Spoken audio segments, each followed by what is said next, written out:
بسم اللہ الرحمن الرحیم۔ السلام علیکم، welcome to my YouTube channel ہوریا۔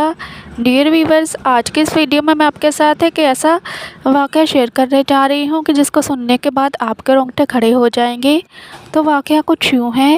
ایک دفعہ حضرت علی رضی اللہ تعالیٰ عنہ رسول اللہ صلی اللہ علیہ وآلہ وسلم کی خدمت میں پیش ہونے جا رہے تھے کہ راستے میں ان کی نظر حضرت علی رضی اللہ تعالیٰ عنہ کی نظر ایک شخص پر پڑی جو مسلسل روئے جا رہا تھا۔ حضرت علی شیر خدا نے اس بندے سے رونے کا سبب پوچھا تو اس نے بتایا کہ میں بہت ہی بڑا گناہ کر بیٹھا ہوں، مجھے اللہ تعالیٰ کے عذاب سے ڈر لگتا ہے، مجھے سمجھ نہیں آ رہی کہ میں کیا کروں۔ آپ حضور اکرم صلی اللہ علیہ وآلہ وسلم کی خدمت میں میری معافی کی سفارش فرما دیں۔ حضرت علی شیر خدا رضی اللہ تعالیٰ عنہ اس شخص کو ساتھ لے کر حضور محمد صلی اللہ علیہ وآلہ وسلم کی بارگاہ میں پیش ہوئے۔ جب حضرت علی رضی اللہ تعالیٰ عنہ حضور اقدس صلی اللہ علیہ وآلہ وسلم کے سامنے گئے تو حضرت علی رضی اللہ تعالیٰ عنہ زار قطار رو رہے تھے۔ حضور اکرم صلی اللہ علیہ وآلہ وسلم نے دریافت کیا، اے علی، آپ کیوں رو رہے ہو؟ حضرت علی شیر خدا رضی اللہ تعالیٰ عنہ نے فرمایا کہ اللہ کے نبی صلی اللہ علیہ وآلہ وسلم، میں آپ کے پاس ہی آ رہا تھا کہ راستے میں ایک شخص کو بہت ہی زیادہ روتا ہوا دیکھا تو اس کی حالت دیکھ کر مجھے بھی رونا آ گیا۔ حضرت محمد صلی اللہ علیہ وآلہ وسلم نے پوچھا، وہ شخص کہاں ہے؟ آپ رضی اللہ تعالیٰ عنہ نے عرض کیا، یا رسول اللہ صلی اللہ علیہ وآلہ وسلم، وہ شخص باہر کھڑا ہے۔ حضور اکرم صلی اللہ علیہ وآلہ وسلم نے اس شخص کو اندر آنے کی اجازت دی تو وہ بندہ آپ صلی اللہ علیہ وآلہ وسلم کے سامنے پیش ہو کر اتنا رویا کہ رسول اللہ صلی اللہ علیہ وسلم نے اس بندے سے پوچھا، اے نوجوان، کیا ہوا ہے؟ تم اتنا کیوں رو رہے ہو؟ اس نے جواب دیا، یا رسول اللہ، مجھ سے بہت ہی بڑا گناہ ہو گیا ہے۔ حضرت محمد صلی اللہ علیہ وآلہ وسلم نے فرمایا، مجھے یہ بتاؤ کہ تیرا گناہ بڑا ہے کہ اللہ تعالیٰ کی رحمت بڑی ہے؟ اس بندے نے عرض کیا، رسول اللہ صلی اللہ علیہ وآلہ وسلم، میرا گناہ بڑا ہے۔ پھر آپ صلی اللہ علیہ وآلہ وسلم نے فرمایا کہ تیرا گناہ بڑا ہے کہ خدا کی قدرت؟ اس نے عرض کی، یا رسول اللہ صلی اللہ علیہ وآلہ وسلم، میرا گناہ بڑا ہے۔ حضرت محمد صلی اللہ علیہ وآلہ وسلم نے فرمایا کہ کیا تو نے شرک کا ارتکاب کیا ہے؟ بندے نے عرض کیا، یا رسول اللہ صلی اللہ علیہ وآلہ وسلم، میں نے شرک کا ارتکاب نہیں کیا۔ حضور اکرم صلی اللہ علیہ وآلہ وسلم نے فرمایا، کیا تو نے کسی بندے کو قتل کیا ہے؟ اس نے کہا، اے اللہ کے نبی، میں نے کسی کو بھی قتل نہیں کیا۔ حضور اکرم صلی اللہ علیہ وآلہ وسلم نے فرمایا کہ پھر تم نے کون سا ایسا گناہ کیا ہے جس کی وجہ سے تم اتنا زیادہ رو رہے ہو؟ پھر اس شخص نے اپنا سارا قصہ سنایا۔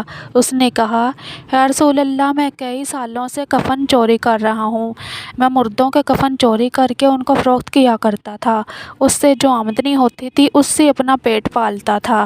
کہنے لگا کہ کچھ دن پہلے ایک لڑکی دفن کی گئی، میں نے اپنی عادت کے مطابق اس کا کفن اتارا اور وہاں سے جانے لگا تو مجھ پر شیطان غالب آ گیا، اس نے میری نیت بدل دی، میں نے اس لڑکی کے ساتھ زنا کیا۔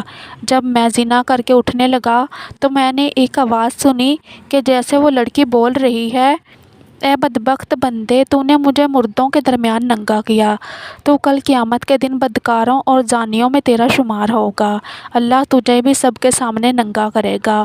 وہ شخص کہنے لگا کہ اس لڑکی کی آواز کا مجھ پر ایسا اثر ہوا کہ مجھے اب اپنے آپ پر اللہ تعالیٰ کا غضب محسوس ہوتا ہے، میں خدا کی پکڑ میں ہوں۔ جب رسول اللہ صلی اللہ علیہ وآلہ وسلم نے اس شخص کا سارا قصہ سنا تو حضور اکرم صلی اللہ علیہ وآلہ وسلم کی آنکھیں بھی نم ہو گئیں۔ حضور اکرم صلی اللہ علیہ وآلہ وسلم نے فرمایا، تو نے واقعی بہت ہی بڑا گناہ کیا ہے۔ حضور نبی کریم صلی اللہ علیہ وآلہ وسلم کی زبان مبارک سے جب یہ الفاظ نکلے کہ وہ بہت ہی بڑا گناہ ہے تو وہ شخص روتا ہوا باہر نکل گیا۔ اس نے سوچا کہ رسول اللہ صلی اللہ علیہ وآلہ وسلم اس وقت بہت ہی ناراض ہیں، ایسا نہ ہو کہ آپ صلی اللہ علیہ وآلہ وسلم کے زبان مبارکہ سے کوئی ایسی بات نہ نکل جائے جو میری بربادی کا مزید سبب بن جائے۔ وہاں سے نکل کر وہ شخص جنگل اور پہاڑوں کی طرف چلا گیا۔ وہ شخص کئی روز تک اللہ کی عبادت میں مشغول رہا اور اللہ تعالیٰ سے رو رو کر اپنے گناہوں کی معافی مانگتا رہا۔ اس کو ہر وقت وہ آواز سنائی دیتی تھی، وہ ہر وقت اللہ تعالیٰ سے دعائیں مانگتا رہا۔ جب وہ شخص کئی روز معافی مانگتا رہا تو خدا نے اس بندے کی توبہ قبول فرمائی۔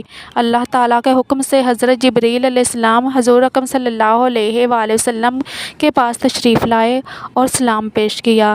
حضرت جبریل علیہ السلام نے فرمایا، اللہ کے رسول صلی اللہ علیہ وآلہ وسلم، اللہ تعالیٰ نے فرمایا ہے کہ مخلوق کو پیدا کرنے والا، رزق دینے والا اور اپنے مخلوق کو معاف کرنے والا بھی میں ہی ہوں۔ تو حضرت جبریل علیہ السلام نے فرمایا کہ اللہ تعالیٰ نے فرمایا ہے کہ میں نے اس نوجوان کی توبہ قبول فرما لی ہے، میں نے اس کے سارے گناہوں کو معاف فرما دیا ہے۔ پھر اللہ کے رسول صلی اللہ علیہ وآلہ وسلم نے ایک صحابی کو اس شخص کے پاس بھیجا کہ اس شخص کے پاس جا کر اس کو یہ بتاؤ کہ اللہ تعالیٰ نے تیری توبہ قبول فرما لی ہے، اللہ تعالیٰ نے تیرے سب گناہوں کو معاف فرما دیا ہے۔ مزید ایسے ہی اسلامک ویڈیوز کے لیے میرے چینل کو سبسکرائب کرنا مت بھولیے گا تاکہ آپ کو میری ہر نئی اپلوڈ ہونے والی ویڈیو کا نوٹیفیکیشن ٹائم پر ملتا رہے۔ جزاک اللہ، خوش رہیں اور خوشیاں بانٹیں۔